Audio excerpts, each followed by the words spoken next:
Welcome to Want More with Dr. Moore, the criminologist of the Bay, where we bring you stories and insights from the intersection of justice and society. I'm your host, Dr. Talia Moore, and today, in recognition of Black History Month, we will delve into the legacies of African Americans in the mental health field. I'm going to get into my psychology bag today and really discuss African American pioneers in the field of psychology, mental health, and the contributions that they've made to the profession. Thank you for subscribing, and go ahead and click the button. Representation matters, especially in fields like mental health, where cultural understanding and competency are essential. We will discuss not only the achievements of African Americans in this space, but also the importance of their work in relation to providing mental health services to the community. Let's start with a little historical context.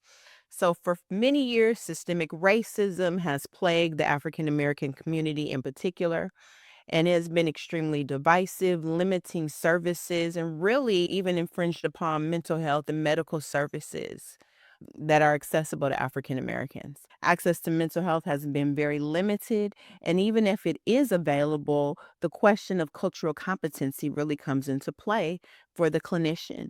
This field really has a very small representation of mental health professionals, and so that really impacts the communities that they are looking to serve. One of the earliest pioneers in the field is Dr. Mamie Phipps Clark. She and her husband, Kenneth Clark, really provided and engaged in some groundbreaking research. Their research really focused on the impacts of segregation to African American youth in the educational setting. And really, their work was significant in the Brown v. Board of Education Supreme Court case. And so we can definitely see the correlations between the work that they engaged in as well as the larger implications to the populace. We can really see the impact of their work on a larger scale when we're thinking about this federal case, Brown v. Board of Education, and the impacts of segregation, and really how that case opened the door for integration in education. But Dr. Clark's legacy is just one of many. Let's talk about a couple of other significant pioneers in this space. Dr. Francis Sumner, the father of Black psychology, was the first Black person to receive a PhD in psychology, and this dates back to 1920. Dr. Joseph Wright, the godfather of Black psychology, obtained a doctorate in clinical psychology and was the first Black person to earn this degree from the University of Michigan in 1962. And while 1962, when you hear it, it may seem like a long time ago. In reality, you probably know somebody that was born around that time or even before. And you know, if there's a godfather and a father, there's going to be a mother of Black psychology. And that person is Dr. Keturah Elizabeth White. She was the first Black person licensed in the state of Virginia with a clinical license as a psychologist. We have Dr. Beverly Green, a clinical psychologist who's a strong advocate for multicultural psychology and really emphasizes the importance of integrating cultural identity into therapeutic practices. Her work emphasizes the need for therapists to understand the cultural backgrounds of their clients and really the benefits associated to the entire therapeutic setting and outcome when there is a level of cultural competency at play. And we will not forget about Dr. Janice McLean, who has dedicated her career to promoting mental health awareness in the Black community. Through advocacy, she has worked tirelessly to destigmatize mental health, especially for those who are in need of those types of services. When people see themselves in their psychologists, their clinicians, their therapists, there is a true, not just the cultural competency piece, but to even expound upon that, right? An ability to relate when you have a shared experience that someone who is educated and a professional can understand and really help to guide you and navigate you through challenges that you may encounter. So those are some real benefits when we think about having African American clinicians available and accessible to that community.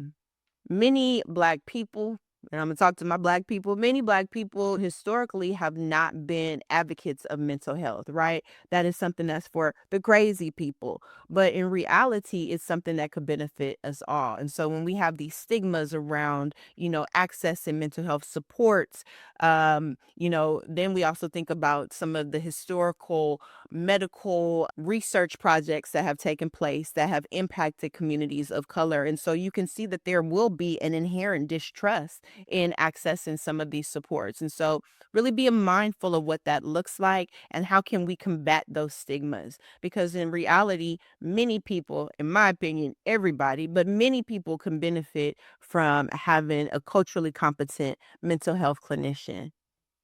As we celebrate these pioneers and trailblazers, it's really important to acknowledge the past, but how do we proceed here in the current state and then moving forward into the future and accepting and adopting these practices into our own communities and into our own health practices overall. If you or someone you know is struggling with mental health issues, there are some supports that are available. I'm going to list a couple of organizations that really cater to this population.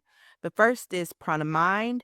This is a clinical group that strives for optimal health through mind body openness to improve intellectual, emotional, physical, social, psychological, environmental, and spiritual aspects of an individual's life. Really, when we think about the holistic person, that's really what their services cater to.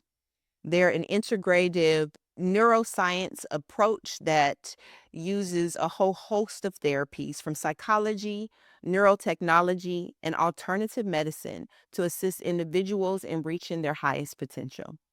Another organization is the Black Bay Area Association of Black Psychologists. They promote research, practice, and innovation in Black psychology while working to improve the mental health of the Black community.